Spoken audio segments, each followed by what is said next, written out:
It's time to have a look at the Drop D tuner.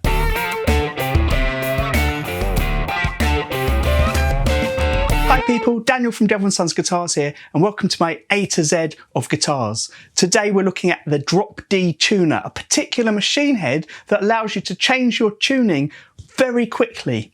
Maybe you want to do it mid-song, or maybe it's just between songs in a set when you're playing live.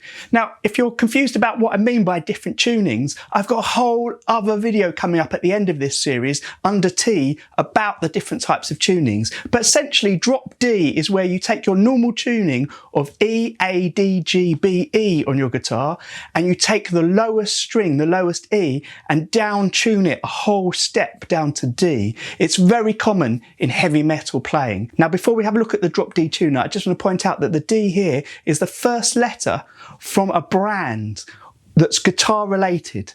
Do you know what brand it is? If you do, you could mention it in the comments, or you could hold on until the end of this month, the end of this A to Z list, when I'll be putting out a video looking at all of the letters and which brands they came from, so you can keep track of how many you got right and compete against other YouTube commentators. Of course, there's no prize apart from the knowledge that you know more about guitars than anyone else.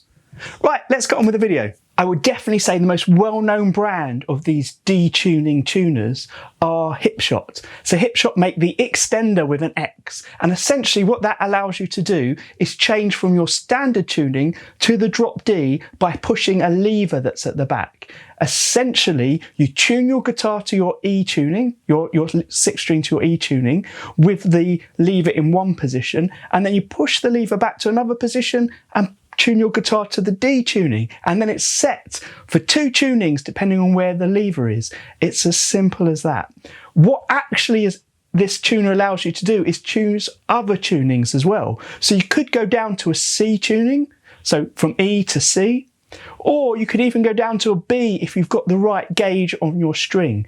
Why does string gauge matter, you ask? Well, the best way to find out about that is to watch my video coming up in this A to Z series about gauge, string gauge. Sorry to keep plugging myself, but there's too much to cover in just one video. All of these things are linked and they're all important, and watching them all and learning about all these different things helps your understanding of the guitar really increase.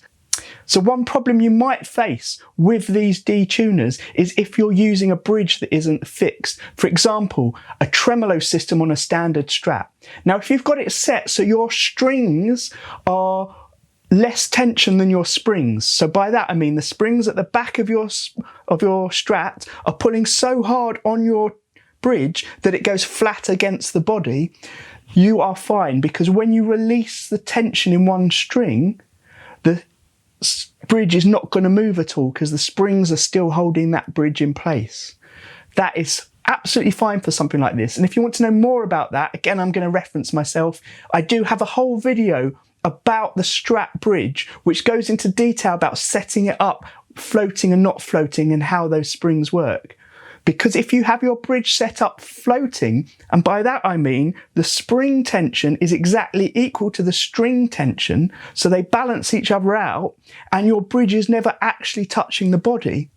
And doing that allows you to have the ability to lower your notes by diving and pull back on your whammy bar to raise the notes. If you have it set up like that, then when you change the tension in one string, so changing from an E to a D, your bridge is going to move, which means that in the middle of a song, if you flick your lever on your extender and that string changes tension to drop from E to D, all the rest of the strings are going to change as well because your bridge will move. So the only way you can use your bridge like that, where you've got it floating in both ways, is if you have a stabilizer fitted on the back where the springs are. Now, lots of companies make them, and that will mean there won't be any give at all in your bridge when you flick that D tuner.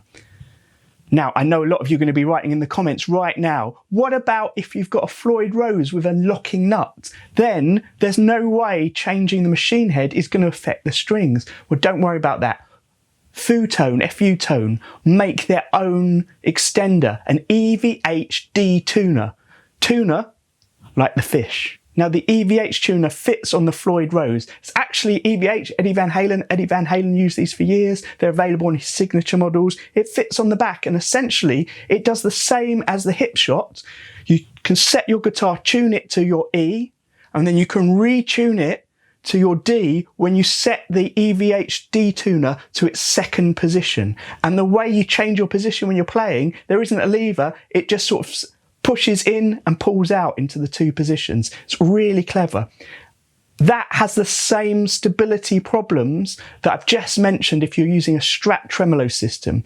If you're using your Floyd Rose so you can both dive and pull up on your bridge, as soon as you change the tension in one string, so your E to your D with your D tuner, the other strings are going to change tension as well, which is why you need to set your Floyd Rose up either so it only dives or that it's got a stabilizer in the back again to stop it losing tension in the other strings when you change one of them.